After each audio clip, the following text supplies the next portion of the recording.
Welcome to the discussion session of Freaky Tales for You, a place where queer artists dissect erotic fanfiction through an intersectional sex-positive lens. This episode, we're talking about Skin So Cold, Breathes Fire Now and Then by Margaret Kyer. The reading of this story is in the previous episode. Feel free to listen or not, but it might help the context of what you're about to hear.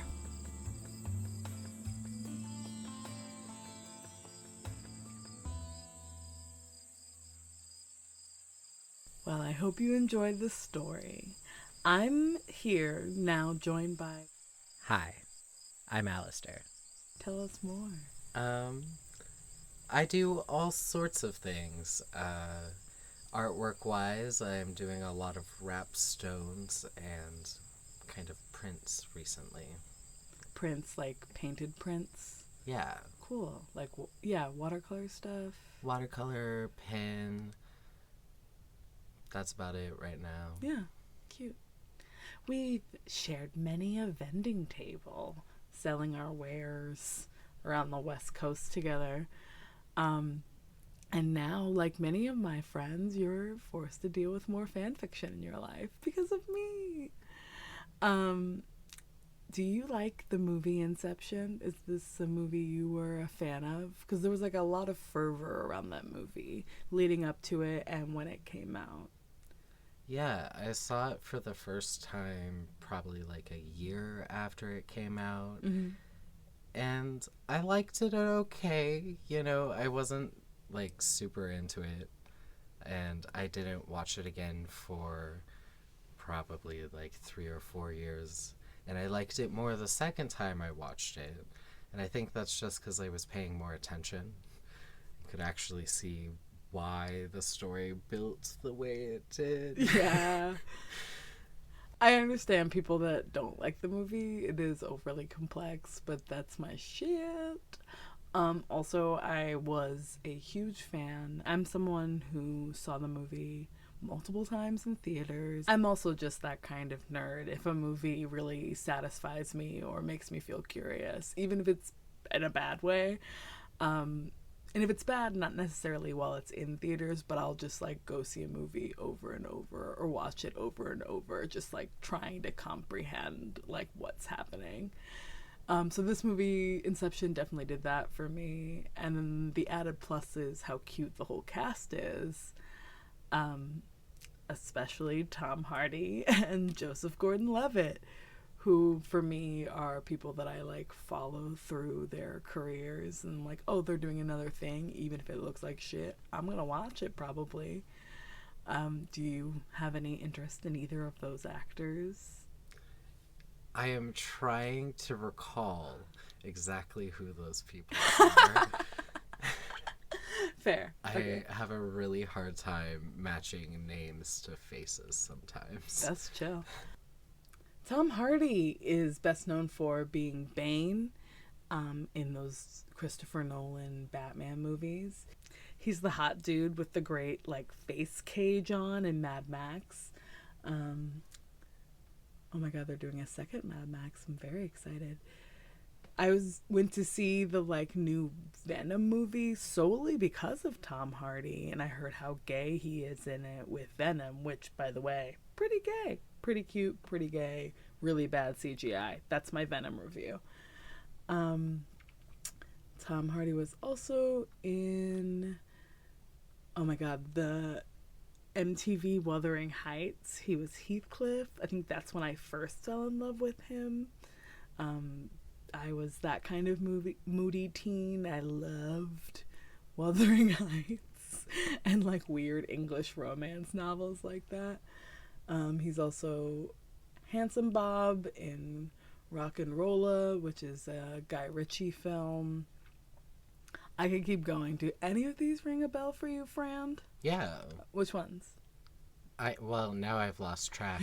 But I also see on this list Sucker Punch, which... Yeah, he had like a small role in Sucker Punch, and Lawless is one that I own that we need to watch. That's like a 1920s like Southern drama where he mostly just grunts and looks really angry, and it's great. So, Joseph Gordon-Levitt. I've also seen an embarrassing amount of his films. I first saw him in Brick. He's the lead in that. Yeah. And I saw that multiple times in theaters as like a teenager. Because Davey Havok from AFI said it was really good, and it was. Yeah, no, you showed me Brick, and I really enjoyed that movie. Yeah, JGL was also in 10 Things I Hate About You, and he was like the younger, dweebier guy that paid Heath Ledger to like go out on a date with, I forget the lead femme's name. So those are those two actors, now that I've gone through their filmography and all my feelings about it. I'm not going to go deeper into JGL, but also Looper and The Lookout, and those are just my footnotes. I won't talk about the really bad ones that I've seen in theaters as of late. Yes, I definitely recognize both these actors and have seen a fair amount of the films that they are in.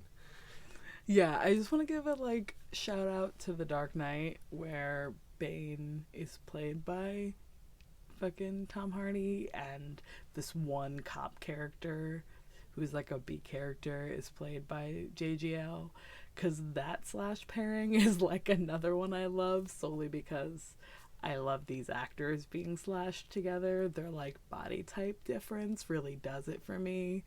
Like JGL being like a very like slim, like proper, this side of proper kind of like hipstery dude, and like Tom Hardy being like gruff British boy who's like thicker and such a weirdo. If you know Tom Hardy's internet presence, it's full of him being shirtless with like pit bulls. It's beautiful. It's like a beautiful pure thing. How'd you like the story? Overall, I actually really enjoyed it. I like felt like it transitioned really well from kind of like the dance club part to being in a hotel room. Like the travel felt believable. Yeah. Which I don't come across often in fanfics. So yeah, no, a lot of stories, I mean, a lot of short stories in general, but especially like amateur writers have a hard time with like, yeah, moving time, moving place. And I thought it did it really well. I really loved the pining scenes. Like, I love a good long drawn out scene of someone just like looking at somebody else with like yearning in their heart. Like, that's definitely a trope of fan fiction that I am very attached to. So I thought it did that in a way that was really hot and fun and funny, especially with the like fetishization of tattoos. And I'm glad at the end they acknowledged the fact that, you know, Tom Hardy is a super tatted up person who like very rarely actually, unless it's for like a period piece, gets his tattoos covered up for his roles, or like they get selectively covered up in a really interesting way sometimes. So yeah, that his tattoos got acknowledged and were almost like devalued in this strange way that I thought was really cute. I like the language of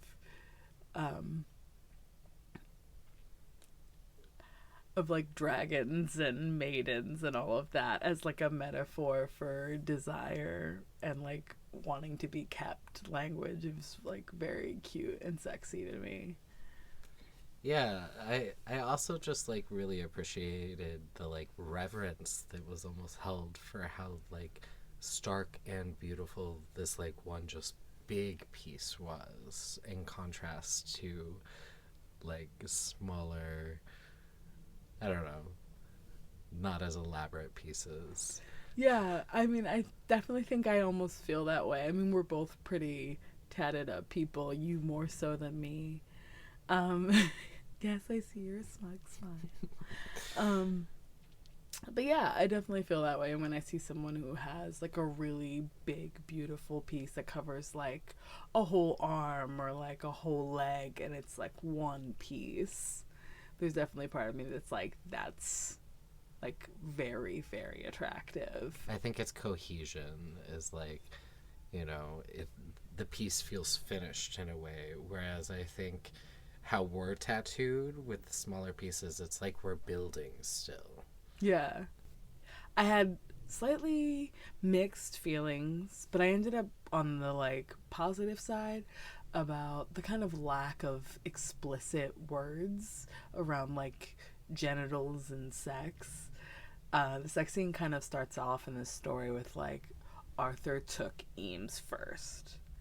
And I kind of like, I liked it, but I also was missing the kind of like explicitness of like preparation and entry. And we get that in the like morning after second round of sex, which I always love reference to someone being like a little loose the next day and like fucking some more. Very much my reality. But yeah, there wasn't a lot of like words around holes and dicks and fingers. There wasn't a lot of language around like anything being sucked or eaten out or whatever. So I missed that a little bit in this fic, but the way that the difference in sexual dynamic was so explicitly described was like actually really satisfying, and making it really clear that Arthur was like the more aggressive one and Eames was the more like reverent one. How did you feel about the sexy part?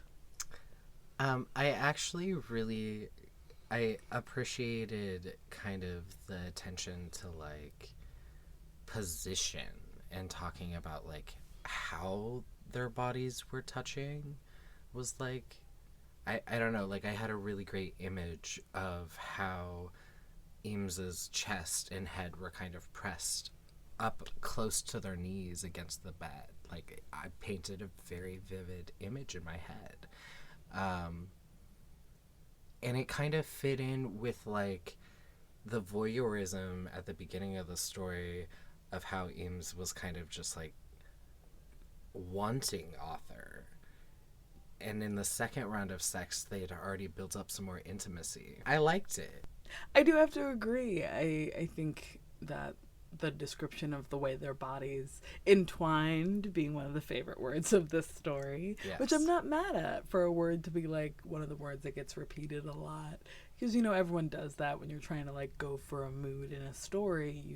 You pick words that feel right for your tone, and so with entwined being the word that was used a lot, it ended up not feeling overworked because there was a lot of attention to detail to like from going from when they were dancing together, and it like carried through both the sex scenes.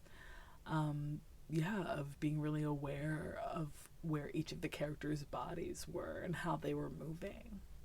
And kind of the energy between them as they started initiating contact to like I don't know, as fast paced as Arthur took Ames was, it like it still kind of showed you how their energy impacted each other, I guess. Yeah, and that, you know, making it very clear that the aggressiveness that's like right under Arthur's surface like is what Eames wants. Yes.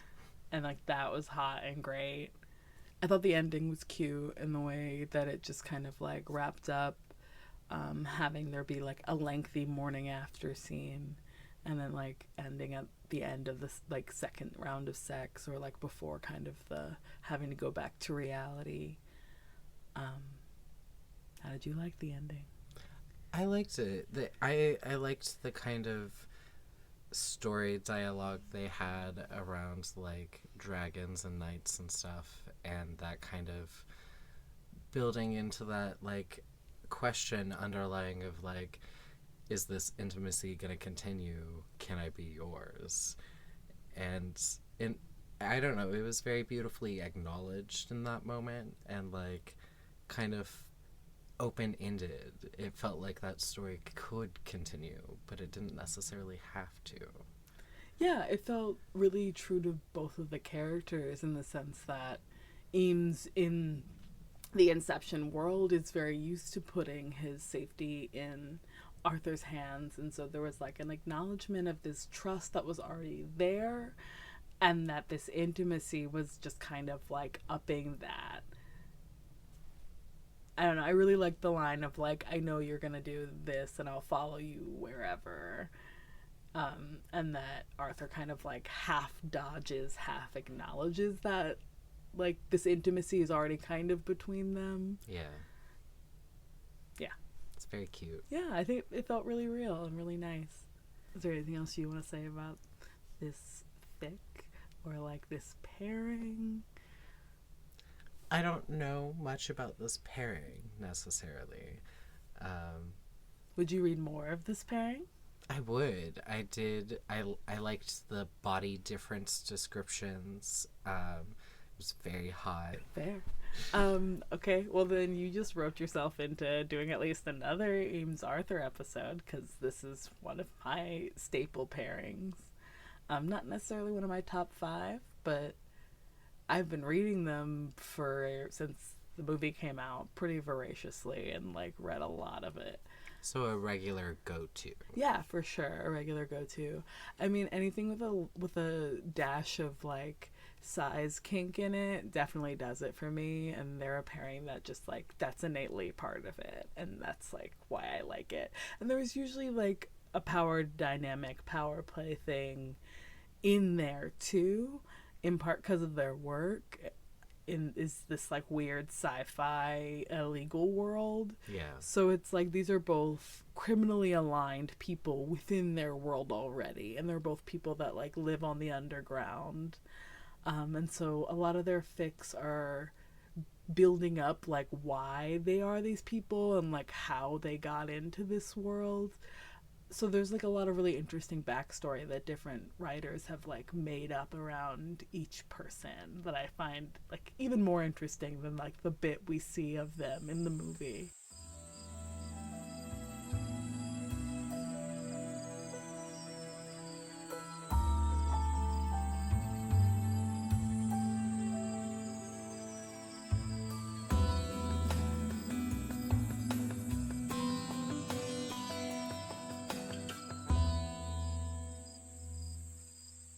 I hope you enjoyed the discussion session. All of our stories are sourced from Archive of Our Own. We only use stories where the author has given direct permission via message or has blanket permission written into their profile. This podcast is produced by Saira Barbaric and Alistair Fern. You can find more of our non-binary queer erotic work on Instagram at ScumTrustPack or on Twitter at ScumTrust. You can find me personally on Instagram at very.freaky. Until next time, enjoy your smut.